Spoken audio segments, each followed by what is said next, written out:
page 195. This is modulating to a subdominant. This is the first lesson in this unit. At the top of page 195, they're giving you a chord progression. Yeah, let's see what's going on. You already know what tonic and dominant and mediate and submediate and all that junk is by now. I hope. If you don't, you need to go review them. Remember the primary chords in any key is the 1, 4, and the 5, or 5, 7. Which the 1 is the tonic, the 4 is the subdominant, and the 5 is the dominant. Okay. It could be called anything. When you want to sound fancy, you use those words, dominant and subdominant, all right. If you want to get the message across, you use the numbers, 1, 4, and 5. Okay. Modulation is going from one thing to another. You're changing something. And it blends in, it flows. Sort of. Doesn't have to, but okay. So we're going from the tonic, the 1 chord, to the subdominant, or the 4 chord.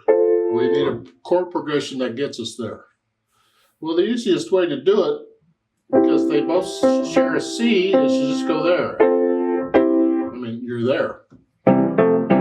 Case closed. Okay. Another way of looking at this is that we may be going from the key of C, the tonic, to the key of F, the subdominant. The key of F has 1 flat. We want to be able to introduce that flat into the progression, in a nice manner, a pleasant manner. We don't just want to stick an accidental in there and hope for the best. That's what I do, but that's okay. So at the top of the page, they're giving you some ideas here. This isn't the only one, but this will do it. You have a C chord. The left hand is playing the root of the chord, in case you're wondering. Whatever. The right hand's playing whatever. I don't know. It's kind of staying in this area. It's a C chord, 1 chord. It goes to the 5, 7, back to the C. I already know 1, 5, 7, 1. It flows in. The 5, 7 generally leads into, okay, that's nice. Kind of a waste of time, but okay, it did that. But then we go into the C7 chord. So I'm going from a C to a C7. I've introduced the B flat.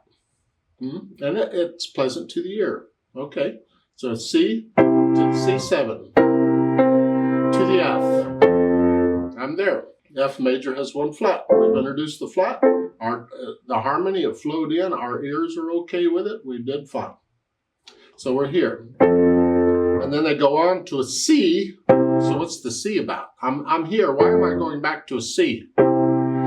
Well, when you're in the key of F, the dominant of that is a C. So now we're kind of in F. This is the 3rd major. We're in F. Now we go to the dominant. It could be a 5, 7 here, but we just had the 5, 7. So here it's just a 5 and then a 1. So now we're in the key of F.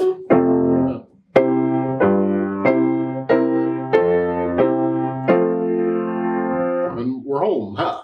It's pleasant to the ear. It leads into it very nicely. It's a way of doing it.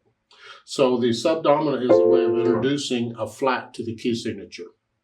So if I had 2 flats, B flat, I could go into the key of 3 flats, E flat, using the same kind of chord progression. You see the Roman numerals underneath? I do that. So in the key of B flat, I play a 1 chord, and a 5, 7 chord, 1 chord, then the 1, 7 is that, the 1, 7, and then the 4 chord, which is the E chord. It works in any key.